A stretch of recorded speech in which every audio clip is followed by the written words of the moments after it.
Letter to god হৈছে এটা হৃদয়স্পৰ্শী কাহিনী যিয়ে ভগৱানৰ প্ৰতি অটল বিশ্বাস আৰু মানৱতাৰ শক্তিক দেখুৱায়।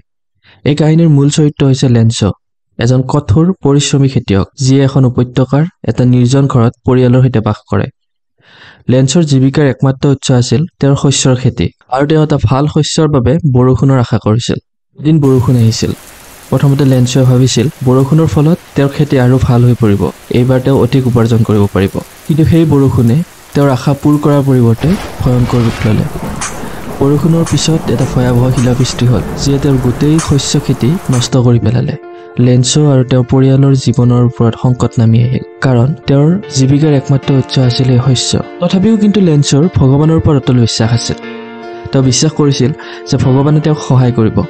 তেওঁ পঢ়িব লিখিব জানিছিল, গতিকে তেওঁ এখন চিঠি লিখিলে য'ত ভগৱানৰ পৰা 100 পেছো সাহায্য বিচাৰিলে, যাতে তেওঁ পুনৰ খেতি কৰিব পাৰে আৰু পৰিয়ালটোক ভোকত মৰাৰ পৰা ৰক্ষা কৰিব পাৰে। তেওঁ এই চিঠিখন ডাকঘৰত জমা দিলে, য'ত ঠিকনা লিখিলে টু গড। নমস্কাৰ, লাৰ্ণিং জনচনলৈ আপোনাক স্বাগতম জনাইছোঁ। আজি আমি 10ম শ্ৰেণীৰ ইংৰাজী পাঠ্যপুথি ফাৰ্ষ্ট ফ্লাইটৰ প্ৰথম অধ্যায় এ লেটাৰ টু গডৰ এটা সংক্ষিপ্ত আৰু সহজ সাৰাংশ আলোচনা কৰিম। এই কাহিনীটোৰ লিখক হৈছে G.L. ফুৱেণ্টেছ। যদি আপুনি এই অধ্যায়টোৰ বিষয়ে সহজে বুজিব বিচাৰে, তেনেহ'লে এই ভিডিঅ'টো শেষলৈকে চাওক আৰু ছাবস্ক্ৰাইব কৰিবলৈ নাপাহৰিব। ডাকঘৰৰ কৰ্মচাৰীয়ে চিঠিখন দেখি প্ৰথমে হাঁহিলে, কিন্তু পোষ্টমাষ্টাৰে লেঞ্চৰে অটল বিশ্বাসৰ প্ৰশংসা কৰিলে। তেওঁ লেঞ্চৰ বিশ্বাস ভংগ হোৱাটো নিবিচাৰিলে, গতিকে তেওঁ নিজৰ বেতনৰ এটা অংশ আৰু কৰ্মচাৰীসকলৰ পৰা দান সংগ্ৰহ কৰি 70 পেছো জমা কৰিলে। তেওঁ এই ধন এটা খামত ভৰাই গড বুলি স্বাক্ষৰ কৰি লেঞ্চলৈ পঠিয়াই দিলে। পৰৱৰ্তী দেওবাৰে লেঞ্চ যেতিয়া চিঠিখন ল'বলৈ ডাকঘৰলৈ গ'ল, তেওঁ ধন পাই আচৰিত নহ'ল, কাৰণ তেওঁৰ বিশ্বাস আছিল যে ভগৱানে তেওঁক সহায় কৰিবই। কিন্তু ধনখিনি গণি চাই তেওঁ দেখিলে তাত মাত্ৰ 70 পেছোহে আছে। তেওঁৰ খুব খং উঠিল। এইবাৰ তেওঁ পুনৰ এখন চিঠি লিখিলে, য'ত তেওঁ ভগৱানক বাকী 30 পেছো পঠিয়াবলৈ ক'লে, কিন্তু এইটোও ক'লে যাতে পইচাটো ডাকযোগে নপঠিয়ায়, কাৰণ তেওঁ ভাবিলে যে ডাকঘৰৰ কৰ্মচাৰীয়ে বাকী ধন চুৰি কৰিছে। তেওঁ ডাকঘৰৰ কৰ্মচাৰীসকলক চিঠিখনত চোৰৰ দল বুলি অভিহিত কৰিলে। এই কাহিনীয়ে আমাক ভগৱানৰ প্ৰতি অটল বিশ্বাসৰ শক্তি দেখুৱায়। একে সময়তে ই মানৱতাৰ গুৰুত্বকো উজ্জ্বল কৰে। পোষ্টমাষ্টাৰ আৰু কৰ্মচাৰীসকলৰ দয়াৰ জৰিয়তে আমি দেখিবলৈ পাওঁ যে মানুহে নিজৰ সামৰ্থ্য অনুযায়ী আনক সহায় কৰিব পাৰে। কিন্তু লেঞ্চৰ ভুল বুজাবুজিয়ে এই কথাও দেখুৱায় যে আমি প্ৰায়ে আমাক সহায় কৰা মানুহৰ প্ৰতি কৃতজ্ঞতা প্ৰকাশ কৰিবলৈ পাহৰি যাওঁ। এই কাহিনীটোৰ মূল চৰিত্ৰ লেঞ্চ এজন সাধাৰণ আৰু কঠোৰ পৰিশ্ৰমী কৃষক। তেওঁ এখন উপত্যকাৰ নিৰ্জন ঘৰত পৰিয়ালৰ সৈতে বাস কৰে।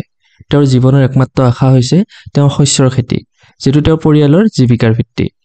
লেঞ্চৰ সবাতোকৈ গুৰুত্বপূৰ্ণ বৈশিষ্ট্য হৈছে তেওঁৰ ভগৱানৰ প্ৰতি অটল বিশ্বাস। যেতিয়া শিলাবৃষ্টিয়ে তেওঁৰ শস্য ধ্বংস কৰে, তেওঁ হতাশ নহয় ভগৱানৰ ওচৰত চিঠি লিখি 100 পেছো সাহায্য বিচাৰে। এই কাৰ্যই তেওঁৰ সৰলতা আৰু গভীৰ বিশ্বাসক প্ৰতিফলিত কৰে। কিন্তু তেওঁৰ চৰিত্ৰৰ এটা দুৰ্বলতাও দেখা যায়। যেতিয়া তেওঁ 70 পেছো পায়, তেওঁ ডাকঘৰৰ কৰ্মচাৰীসকলক চোৰ বুলি অভিযোগ কৰে, যিয়ে তেওঁৰ সীমিত দৃষ্টিভংগী আৰু কৃতজ্ঞতাৰ অভাৱ দেখুৱায়। লেঞ্চ এজন সৰল, বিশ্বাসী, কিন্তু কিছু পৰিমাণে ভুল ধাৰণাৰে ভৰা চৰিত্ৰ।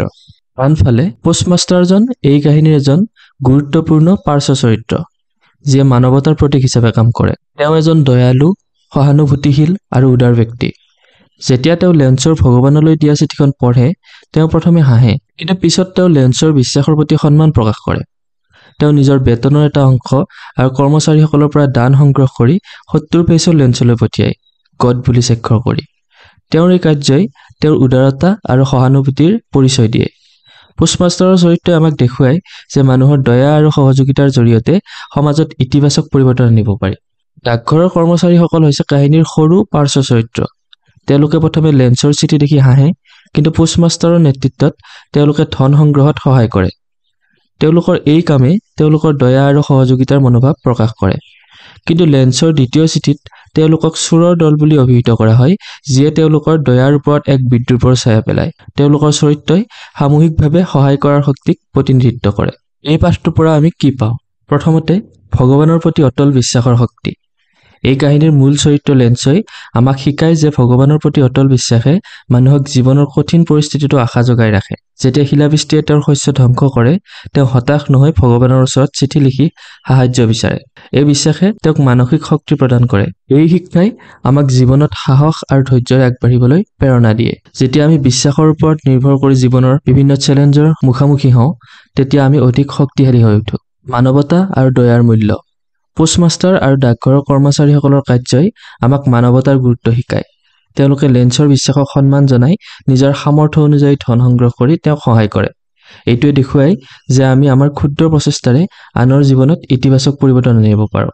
এই শিক্ষাই আমাক আনৰ প্ৰতি সহানুভূতি আৰু দয়াৰ প্ৰকাশ কৰিবলৈ উৎসাহিত কৰে, যিয়ে সমাজক অধিক সুন্দৰ কৰি তুলিব পাৰে। কৃতজ্ঞতাৰ গুৰুত্ব।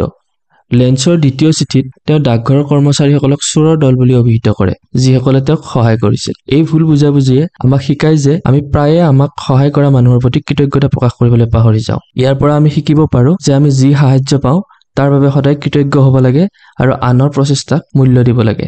ভুল ধাৰণাৰ পৰা শিক্ষা। লেন্সয়ে ডাকঘৰৰ কৰ্মচাৰীসকলৰ প্ৰতি যি ভুল ধাৰণা ৰাখিছে, ইয়ে আমাক দেখুৱায় যে আমি প্ৰায়ে পৰিস্থিতি ভুলকৈ বুজি লওঁ। এইটোৱে আমাক শিকায় যে আমি কোনো সিদ্ধান্ত লোৱাৰ আগতে পৰিস্থিতি ভালদৰে বিশ্লেষণ কৰিব লাগে।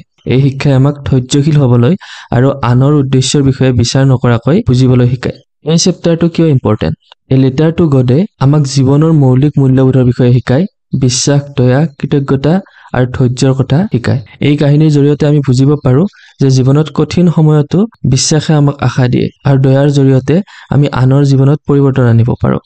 ছাত্ৰ-ছাত্ৰীৰ বাবে এই অধ্যায়টো গুৰুত্বপূৰ্ণ কাৰণ ই নৈতিক শিক্ষাৰ লগতে জীৱনৰ ব্যৱহাৰিক দিশৰ কথাও বুজায়। আশা কৰিছোঁ এই ভিডিঅ'টোৰ জৰিয়তে আপুনি পাঠটোৰ সাৰাংশ বুজি পাইছে। ইয়াৰ পাছৰ ভিডিঅ'ত আমি MCQ কুৱেশ্যনৰ বিষয়ে আলোচনা কৰিম, যিবোৰ এই পাঠটোৰ পৰা পৰীক্ষাত আহিব পাৰে। আপুনি যদি চেনেলটো ছাবস্ক্ৰাইব কৰা নাই, চেনেলটো ছাবস্ক্ৰাইব কৰি ল'ব, লগতে আনৰ লগত শ্বেয়াৰ কৰিব। আপোনাৰ কিবা ক'বলগীয়া থাকিলে বা পৰামৰ্শ থাকিলে আমাক কমেণ্টত জনাব। ধন্যবাদ।